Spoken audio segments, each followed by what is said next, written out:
some pads that we have. Obviously it's not an exhaustive array of pads, but it just gets you thinking that there's a lot of different pads out there. One thing I do want to say is that when you're fitting a saddle, you always kind of assess the saddle without a saddle blanket initially to check like the tree balance and everything, but you've always got to make sure that the final saddle fit done is with whatever saddle blanket the owner is going to use, because sometimes they will bring out a big thick saddle blanket like this, which is going to really change the fit of the saddle, although this one compresses down to nothing very easily. Or they might ride in, something really thin like this. So, or they might always put a certain pad on, or always use a thin line pad, or always use a gel pad or something like that, and without even thinking that they've had their saddle fitted, they just go and put their pad on and they haven't mentioned it to the saddle fitter. And so that's going to have then a very different fit on the saddle. So whatever blankets that the owner is using is important to the saddle fit. So having a look at a few different padding options here. We have this one. This is called a Ski-Doo pad. So it is obviously shaped, and it has the Velcro in the middle, and then the pads can go inside there. It's just got a piece of foam in there right now. It actually came with this foam, so it's got a very good springy rebound to the foam, and it's quite good at absorbing concussion. So that's one type of foam. You can see it rebounds really quickly.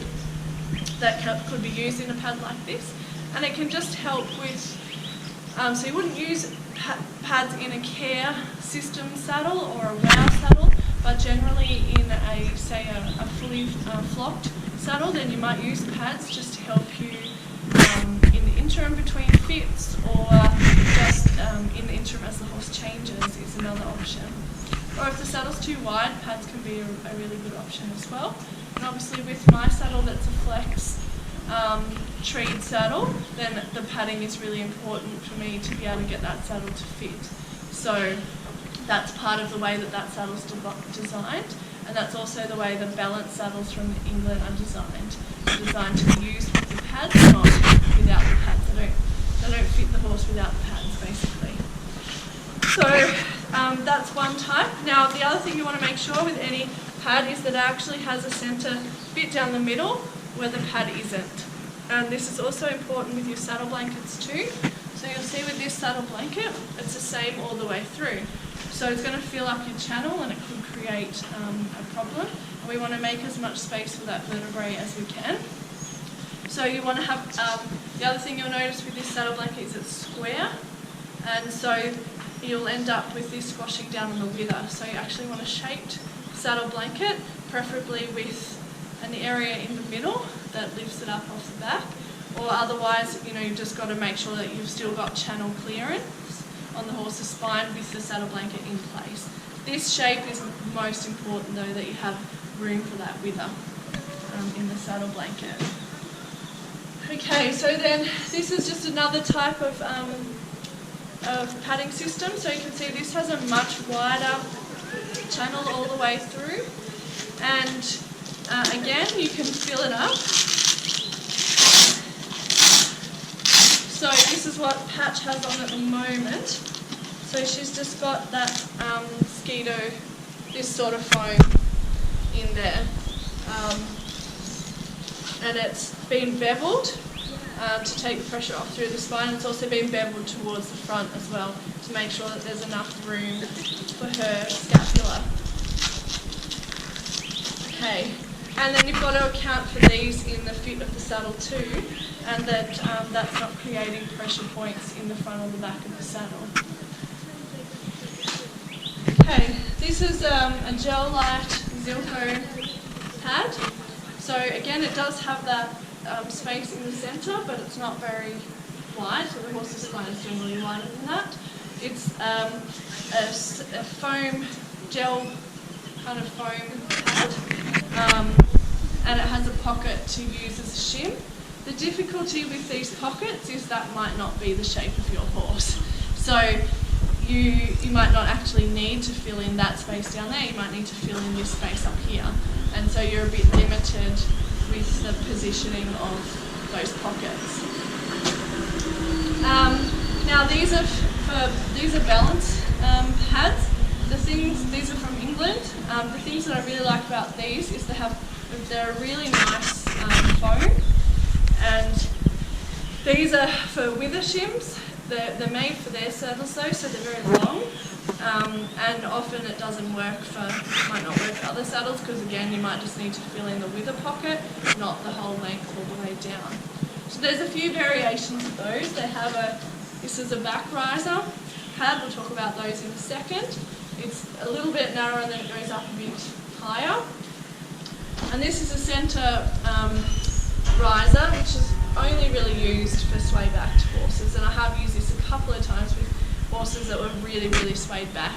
And it gave us another option. But again, you can't adjust it. The size is often not exactly what you want for that horse. Okay, then you've got your back risers and your front risers. I'm not a fan, to be honest. They've never really worked, and they're usually a very short-term solution. The thing is that if you need to think about raising the back of your saddle, usually it's because the front of the saddle is too narrow, and so it's making the saddle balance sit like this. So you think, oh, I'll just put a back riser on. And then what the back riser does is it then just jams all the pressure into the front, and so you end up with it all pivoting at the back of those scapulars. So really you probably should never use a back riser. I've used a back riser a couple of times on horses that were very downhill at the back.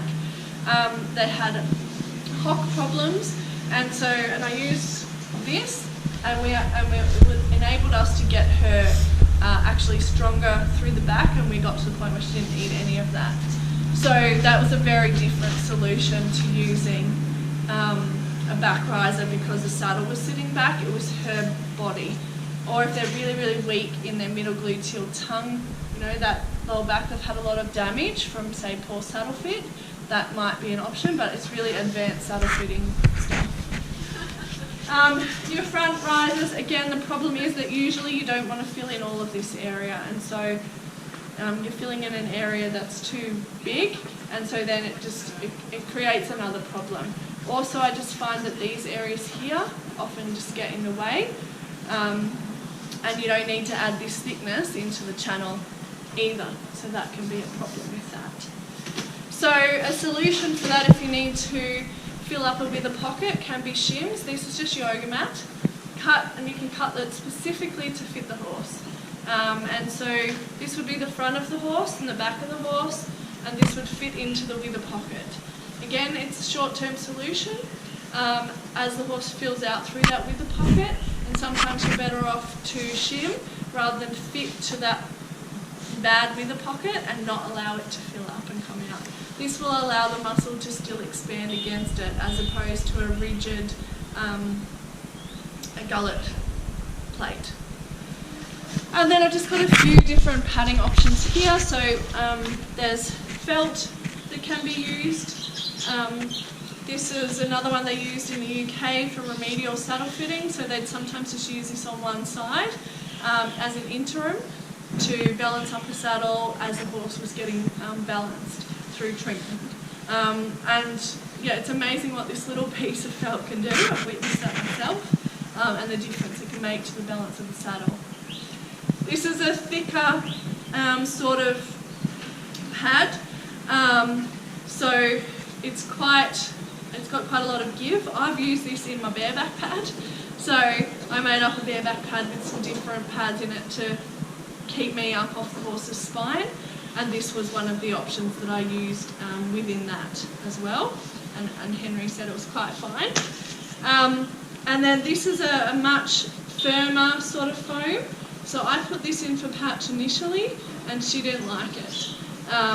So it still does give, but it probably takes a little bit longer to warm up to the horse, and it does hold its shape a bit better. So for a weak-backed horse, this sort of support would be better than, say, something like that even might be thicker, but it just gives away as soon as you push it.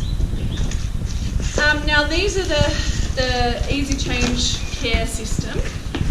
The thing is with these is that they are quite firm. I've done a fair bit of saddle fitting with these and pulled my hair out many times. These are for the front, so this would, if this is the right side of the horse, this side is up against the horse, and it's filling in that with a pocket area. The only thing is sometimes it can create a high pressure system against the care inserts within the saddle. They have front ones, middle ones, and ones for the back. Again, it requires, an experienced saddle fitter to fit them. Like they say that, well, anyone can just play with it, but you really have to understand how to balance a saddle. And when you're adding too much thickness, you're creating a high pressure system, and so you can really create quite a sore horse. Okay, so there's a good array of pads for you.